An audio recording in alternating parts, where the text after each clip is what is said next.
2004년 무렵에 외계 지적 생명체 탐색에 대한 다큐멘터리 같은 걸 EBS랑 같이 찍은 적이 있어요. 그래서 제가 이제 같이 다니면서 인터뷰도 하고 이러면서 이제 칼 세이건이 외계 지적 생명체 탐색의 선구자이기도 하거든요. 그래서 칼 세이건에 대한 이야기를 그런 분들로부터 많이 듣게 됐어요. 원래 외계 지적 생명체 그거 하는데 항상 칼 세이건 얘기가 나오는 거예요. 그래서 다시 이렇게 하고 코스모스 강연도 하면서 칼 세이건 그러고 있었는데 2008년에 이제 이분이 한국에 처음으로 오시게 됐는데 조금 전에 보셨던 이 책이 이제 다시 칼 세이건 앤드류랑 같이 쓴 건데 이제 번역 다른 분이 하셨어요. 근데 이 책이 이제 다시 이제 번역이 나왔는데 이 책이 오고 뭐 겸사겸사 다른 일 때문에 이분이 오셨는데 기자 간담회를 한다 그래서 저한테 이제 부탁이 와서 그래서 저는 그냥 번역하신 분이 하라고 그때도 아무런 생각이 없었어요. 그래서 번역하신 분이 하라고 했는데 그분이 뭐 사정이 안 돼서 제가 나가게 됐어요. 근데 이때까지의 저의 칼 세이건에 대한 생각이나 코스모의 생각은 그냥 여느 칼 세이건이나 코스모스의 영향을 받고 좋아하는 사람들, 그 수준, 그리고 뭐 코스모스 강연 한 서너 번 해봤고 다큐멘터리 찍으면서 칼 세이건이라는 존재가 되게 멋지구나 이렇게 알고 있고 그 전에 또 KBS 다큐멘터리 2000년 무렵에 찍을 때도 제가 자문을 한 적이 있어요. 칼 세이건 고에 대한 거. 그러면서 이렇게 알고 지내고 있었는데 이제 이런 기회가 온 거죠. 그래서 이분을 만나기 위해서 다시 책을 다 읽어봤어요. 평전도 그렇고 칼 세이건 책도. 그러면서 되게 뭐가 굉장히 이렇게 되게 무게감 있게 다가오기 시작했어요. 그리고 이제 만나서 얘기하면서 그런 것들이 되게 시작된 것 같아요. 여전히 칼 세이건은 관련된 사람들이 살아있어요. 앤드류안처럼. 뭐, 외계 지적 생명체 쪽, 저는 이제 그쪽의 사람들을 많이 만나는데 거기 있는 사람들이 대부분 칼 세이건과 개인적인 에피소드들을 가지고 있어요. 그럼 그 사람들의 얘기도 경청을 하고 이러다 보니까 뭐 갑자기 칼 세이건을 잘 아는 사람이 되어버렸어요. 그래서 그런 것 같아요. 시간을 투자하고 관심을 갖는 정도가 그런 걸 가늠하는 것 같아요. 어떤 사람에 대해서 이렇게 누구든지 시간을 투자하고 그 사람을 자세히 바라보고 그 사람을 하면 그 사람에 대한 어떤 생각들이 생기고 정리해서 얘기할 거리가 생길 텐데 그런 시간 투자와 그런 기회가 저한테 제일 많이 주어져 있던 것 같아요. 그리고 한번 그렇게 시작하니까 그냥 계속 그 사람이 가속되는 것 같아요. 네. 그래가지고 이제 갈수록 그런 게 있어요. 갈수록 이렇게 얘기할 거리 많아지는데 계속 갈수록 모르는 게 더 많이 늘어나는 거예요. 그래서 앤드류랑 오셨을 때고요. 1977년, 1980년 요거 할 무렵에 코넬 대학교에 계셨는데 코넬 대학교가 뉴욕주에 있어요. 미국 동부에. 거기에 이타카라고 하는 곳인데 요 칼 세이건이 사는 집이에요. 여기 막 계곡이 흐르고 있죠. 되게 오래 100년도 넘은 집인데요. 이집트풍으로 지어지고 이거를 사가지고 리노베이션을 몇 년 해가지고 요 길 건너편에서 찍은 거예요. 이게 요런 걸 좋아했더라고요. 이렇게 이제 멀리서 땡겨서 찍어본 거고 들어가는 입구가 이렇게 돼 있어요. 언덕에. 그 근처 이런 식으로. 네, 앤드류는 지금도 저기 살고 있어요. 저 집을. 그래서 요런 데 살고 있고 그 다음에 1977년에 이제 코스모스 이걸 하는데 헐리우드에서 넘어온다 그랬잖아요. 여기 보이는 집이 헐리우드 여기서 2블록 가면 우리가 얘기하는 그 길거리 이렇게 헐리우드 뭐 이렇게 발 찍어 놓은 거기에서 한 2블록 정도 오면 요런 집이 모퉁이에 있어요. 제가 여기가 지금 뭐 다른 사람이 살고 있죠. 근데 요 집을 렌트를 해서 3년 동안 살면서 헐리우드 바로 옆에 살면서 코스모스를 찍은 거예요. 그러니까 코스모스 다큐멘터리는 그냥 어떤 교수이자 학자인 사람이 그냥 취미로라든가 뭐 어떤 당위성을 가지고 이렇게 한 것이 아니라 지금으로 봐서 이제 이걸 하기 위해서 회사를 차렸고 자기가 이주를 해서 3년 동안 살았고 그러면서 회사를 만들고 이걸 방송할 수 있는 PBS라는 방송국을 섭외하고 그들과 합작으로 해서 투자를 받고 또 PD를 고용하고 자기가 나레이션까지 넣고 뭐 이런 식의 일련의 활동들이 다 엮여진 그야말로 하나의 프로덕션을 만들어서 하게 된 거니까 그냥 허투루 만든 게 아니라는 걸 되게 강조하고 싶은 거예요. 그러니까 이게 지금까지 몇십 년이 지나도록 생명력을 갖는 것은 칼 세이건이라고 한 사람의 어떤 필력이라든지 그 사람의 유명세라든지 그 사람이 가지고 있는 어떤 사상적인 것의 매력이라 이런 것들도 당연히 기반이 되어야 되겠지만 이런 시스템이 만든 것이라고 하는 걸 좀 강조하고 싶어요. 그러니까 한 사람이 멋지게 책을 한 권 써낼 수는 있어요.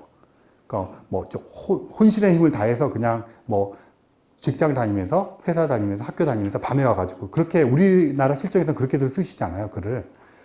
특히 과학자들이 전업으로 저술하시는 분은 되게 극히 드물고 그렇게 쓰시는데 그렇게 쓴 것과는 차원이 다르게 모든 역량을 3년 동안 칼세건 같이 이렇게 엄청 바쁘고 이런 사람이 학교를 휴직하고 그것도 연장해 가면서 쓰고 모든 그런 가장 헐리우드에서 상업적인 시스템을 도입하고 당시에 최고의 PD 뭐 이런 사람 다 도입해 가지고 만들고 아주 그것도 치밀하게 다큐멘터리가 먼저 방송이 되고 몇 개월 후에 책이 나오게 되는 이런 것도 그냥 계산이 다 돼 있어 릴리즈 되는 이런 것까지 아주 치밀한 상업적인 사업적인 것이 되어서 했던 작업이라는 걸 강조하고 싶어요.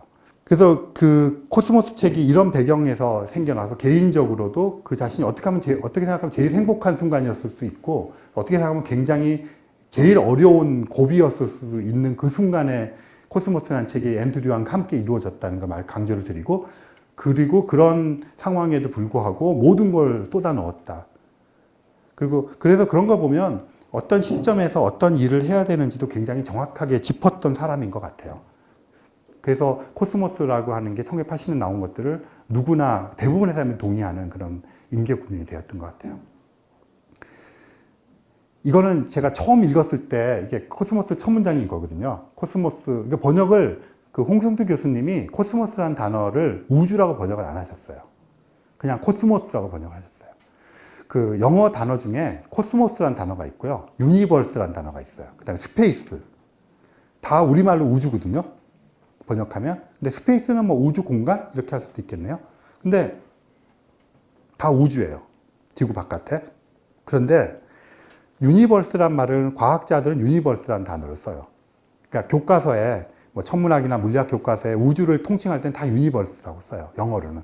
우리말은 다 우주라고 쓰죠. 그다음 스페이스는 약간 이게 이제 말이라는 게 쓰임에 따라서 약간 의미 같은 게 변하잖아요. 그러니까 최근에 와서는 스페이스라는 단어가 들어가면 뭐 지구에서 좀 가까운 쪽, 뭐 로켓으로 다닐 수 있는 공간, 우주 공간 뭐 이런 정도의 의미를 갖게 된 것 같아요.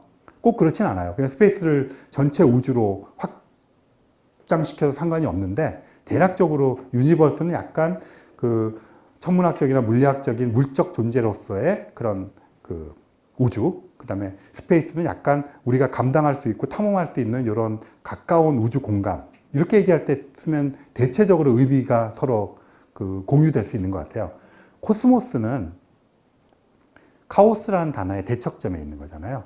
그래서 이제 카오스 그럼 뭔가 이렇게 질서가 없는 것인데 코스모스 그러면 우주인데 그 우주를 인간이 바라보거나 의미를 부여하거나 뭐 이렇게 되었을 때 어떤 질서를 갖게 되거나 우리에게 유의미해지는 유니버스는 의미가 있고 말고 할 것도 없죠. 왜냐하면 그냥 물리법칙에 의해서 돌아가는 어떤 시공간의 운행 뭐 이런 게 다 우주니까요. 그런데 이제 코스모스라 그러게 되면 이런 인터랙션 같은 것이 좀 반영된 것 같은 그런 느낌 뭐 이런 것으로 좀 볼 수가 있어요. 그래서 코스모스, 유니버스, 스페이스라는 단어가 있는데 우리말은 다 우주지만 그래서 번역을 할 때 제목도 그렇고 이걸 그냥 우주라고 번역을 했을 때 하고 코스모스라고 하는 단어를 그대로 썼을 때 느낌이 지금 같이 이렇게 제가 말씀드린 걸 토대로 이렇게 생각을 해보면 조금 뭐 구체적으로 이렇게 하나하나 찝어낼 수는 없지만 그래도 아 그렇구나 하고 이렇게 동의되는 면들이 있잖아요. 그러니까 그런 면에서의 코스모스인 것 같아요. 그러니까 우주지만 인간이 어쨌든 바라보고 생각을 하는 대상으로서의 우주 그런 거죠. 첫 문장이 이겁니다. 과거에도 있었고 현재도 있고 미래에도 못 있을 것이다. 그러니까 모든 걸 다 말해버린 거잖아요. 그래서 첫 문장이라는 게 되게 고심을 하면서 만들기도 하고 중요한 것인데 뭐 이렇게 돼 있습니다. 그래서 사실 저는 코스모스 책 읽을 때 가만히 보니까 첫 문장 무심코 넘어갔던 것 같아요. 이 기억이 전혀 없고요. 나중에 다시 이 책을 들어서 강연을 하려고 준비를 할 때 저걸 딱 들고는 한 열흘 동안 책을 못 읽었어요. 저걸 보고. 근데 저도 이제 소설 습작도 하고 막 옛날에 그랬기 때문에 첫 문장을 얼마나 고심해서 만들고 거기에 모든 걸 쏟아 넣는지 이런 것에 대한 강박 같은 것도 있잖아요. 그리고 그런 것에 대한 매료되는 면도 있고 그것에 대한 동경도 있고 이렇잖아요. 그래서 이거 보고 정말 한 일주일 동안 책을 못 잡았어요. 압도되어서. 이제 그냥 우주 전체라는데 뭘 더 말해요? 할 말이 없는 거잖아요. 그냥 그렇다는데. 그래서 이렇게 선언을 하고 나면 도대체 이 책은 어떻게 코스모스라는 이야기를 끄집어낼 수 있을까? 막 제가 걱정이 되는 거예요. 코스모스가. 막 그런 느낌을 받았던 것 같아요. 말 그대로 아까 말씀드린 대로 이 코스모스라는 것이 단지 어떤 물리적인 또는 물리적인 법칙에 의해서 운행되는 시공간으로서의 우주뿐 아니라 코스모스라고 하는 단어가 함축하고 있는 인간과의 인터랙션 뭐 이런 것까지 다 포괄하는 의미에서의 코스모스. 거기다가 시간적으로 그러니까 이거는 온 우주에서 벌어지는 온갖 이야기들을 다 하겠다는 소리잖아요. 그러니까 읽는 횟수, 코스모스를 접해서 제가 들어가서 생각하는 게 늘어나면 늘어날수록 이 무게가 점점 더 크게 왔던 그런 기억이 나요. 그러니까 어느 순간에는 외면하기도 하고 어느 순간에는 저걸 붙잡고 화두처럼 생각하기도 하고 이렇게 되었던 것 같아요. 근데 그런 문장들이 꽤 많이 있었던 것 같아요. 그래서 그랬고요. 그래서 이 코스모스라는 책을 뭐 읽어보신 분도 있겠지만 전 여러 번 읽었어요. 근데 아까 말씀드린 처음 접했던 고등학교 시절에 보이저호의 최신 화보로 읽었다가 그 다음에 읽으면서 첫 문장에 매료가 되어서 압도당해서 안절부절하면서 읽었던 적이 있고 그러다 읽다 보니까 여러 가지가 보이기 시작하는 거예요. 이번에 읽을 때는 이분이 인용하고 있는 그런 뭐 설화라든가 전설이라든가 뭐 이런 것들이 눈에 들어오기 시작했고 어느 순간부터 이 사람이 얘기하고 있는 그 역사적인 맥락에 대한 이야기가 있고 분명히 과학 이야기를 하고 있는데 그런 것들이 들어오기 시작했어요. 그리고 분명히 과학 이야기를 하는데 결국 이야기가 이렇게 사람의 이야기로 우리들의 문제로 수렴되고 이런 패턴들이 들어오기 시작했어요. 그래서 이제 그런 걸 조금 읽다가 그러니까 약간 제 자신을 좀 정리를 해봤어요. 그러면서 떠올랐던 키워드들이 이런 것들이에요. 이별, 요 단어들을 이렇게 보시면 지난 시간에 했던 걸 제가 지금 얘기하고 있는 것들을 해서 대략적인 감이 오실 수도 있는데 그런 것들을 한 가지씩. 그래서 저는 코스모스라는 책을 이렇게 막 제 나름대로 읽고 분해했다가 이렇게 다시 조합을 하게 되면 이런 식의 그 단어들로 압축될 수 있을 것 같다 이런 생각을 해봤어요. 그리고 여기에는 칼 세이건의 코스모스에 담긴 내용들도 그렇지만 이 사람이 평생을 살았던 그런 인생의 그런 여정들이 담겨 있는 것 같아요. 하나씩 보시죠. 그러니까 이별이라는 건데요. 제가 되게 좀 사족을 달았어요. 아름답지만 냉정한 이별이라는 것인데 코스모스 읽어보신 분들은 바로 동의하시거나 느끼실 수 있을 테고 아까 제가 그 홍승수 교수님의 나의 코스모스 인용을 하면서 그 뭐 몇 퍼센트는 어떤 것이고 이런 것들 그분이 다 이렇게 체크를 해 놓으셨다 그랬잖아요. 이 책의 분량의 거의 3분의 1이라고 하는 것은 제가 보기에는 설화와 전설과 이런 내용들이에요. 그리고 나머지 3분 역사적인 맥락이 있고 뭐 별의별. 그래서 이 사람은 인용을 하는데요.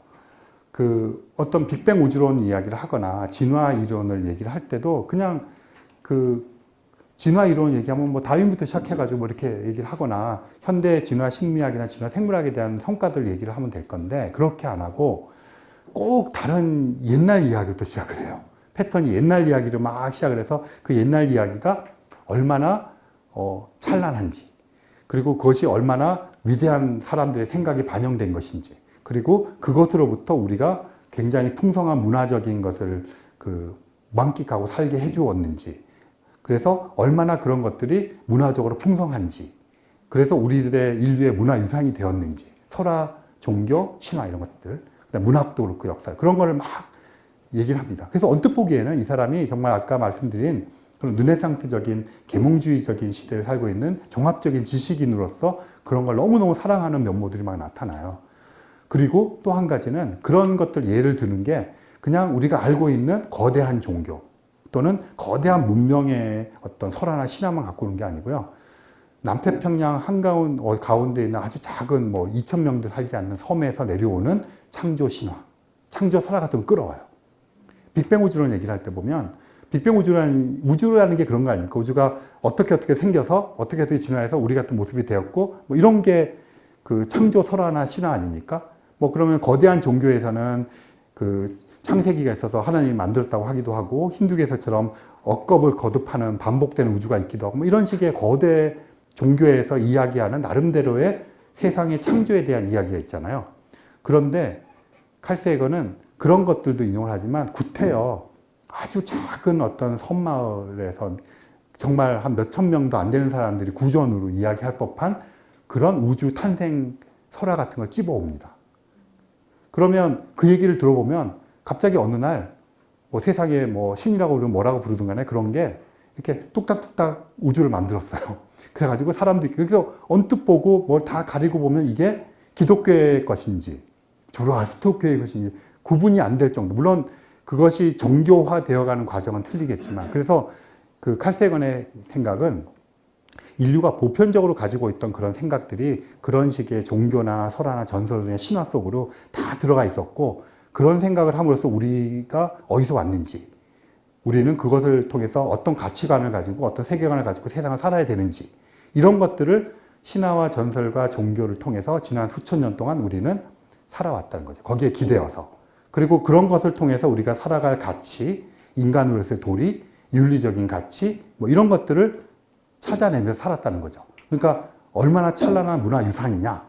그래서 우리가 빅뱅 우주론 하지만 우주가 태어나서 막 팽창해 나가는 우주론 얘기를 하는 거잖아요. 그런 것도 따지고 보면 지금까지 말했던 그런 것들과 대동소이하지 않느냐, 아이디어는. 뭐 이런 얘기를 합니다. 그런 거 들어보면 이제 과학책이 아닌 것 같죠. 그런데 이게 포인트입니다. 냉정한 이별. 하지만 이제는 우리는 번개가 치는 것도 하나님이 벌 주는 것이 아니라 자연 현상이라는 걸 알게 되었고 홍수가 일어난 것도 그렇고 우리 말고도 다른 행성이 있다는 걸 알게 됐고 화성에도 물이 흘렀던 흔적이 있다는 걸 알게 되었고 태양계 바깥에도 다른 외계 행성이 있다는 걸 알게 되었고 우리는 그동안 초자연적이거나 전설적이거나 신화적이거나 종교적인 현상을 생각했던 것들이 사실은 자연현상이라고 하는 것을 알게 되었다는 거죠. 그동안. 그러면 이제는 그렇게 우리로 하여금 그것으로부터 윤리가 탄생하고 그것으로부터 가치가 탄생해서 우리를 살아가게 만들었는데 그런 것들을 놔주자는 거죠. 놔주고 그것은 문화로 그동안 수고했다고 이제 찬사를 보낸 거잖아요, 이분은. 그것으로 더불어서 우리가 풍성하게 살았다고 하지만 이제는 그런 것들과 작별을 하자는 거죠. 이별을 하자는 거죠. 그래서 자세히 보시면 이것뿐 아니라 칼세이건은 존중하는 것하고 이별하는 것을 구분하지 않아요. 존중하는 건 존중하는 것이고 이별하는 것은 이별하는 것이고. 그래서 그러면 어떻게 하겠느냐. 그래서 굉장히 지금 말씀드린 것 같이 그런 아주 작은 곳에서 발생한 별의별 경전, 별의별 문화권의 이야기를 다 끄집어냅니다. 그래가지고 정말 아주 큰 거대한 문화뿐 아니라 그런 작은 곳에서도 우리가 지금 생각하는 것과 비슷한 것들이 그런 식의 것으로 돼서 우리를 풍성하게 삶을 인간답게 살게 해줬지만 지금은 우리가 밝혀진 게 너무 많으니까 그거에 기대지 말고 과학을 통해서 새로운 가치 체계를 만들어 나가자. 그러자면 그들과 냉정한 존중하는 이별을 해야 된다. 이런 것들이 기조가 있습니다. 그 부분이 저는 사상가로서의 칼세이건의 중요한 부분이라고 생각하고요. 진화 이론을 얘기하는 에피소드 이게 나옵니다. 사람처럼 생겼잖아요. 그래서 그 일본의 어느 지역에 가면 이렇게 돼 있었는데 사람들이 진화 이론에 이게 왜 나올까 생각하지만 처음에 등이 밋밋한 거랑 저런 게 잡히면 저건 찝찝하잖아요. 사람. 그러니까 얘는 버리는 거예요. 그래서 등이 밋밋하면 잡아먹다 보니까 이런 애들만 살아남게 되는 거죠. 그런 걸 인위 선택이라고 부릅니다. 사람이 그렇게, 어부가 그렇게 했지만 자연의 환경이 이런 역할을 하는 걸 자연 선택이라고 하거든요. 그걸 통해서 이 얘기를 하면서 일본의 어린 천황이 뭐 또 죽임을 당하고 억울하게 된 전설 같은 게 바다에 있고 이거 얽히게 되거든요. 그런 뭐 13세기, 14세기의 일본의 사무라이의 천황의 전설을 끄집어내서 진화 이론을 설명을 합니다. 뭐 이런 식입니다. 그래서 이런 식의 것들을 하고요. 그래서 찬란한 그 냉정한 이별이라고 해요. 그런 것들이 굉장히 많은 부분을 차지합니다. 그래서 칼세이건은 그런 문화유산에 대한 존중은 하지만 그런 것들에 대한 가치 체계를 지금은 과학이라고 하는 우리가 알게 된 그런 것을 갖고 새롭게 하자 합니다.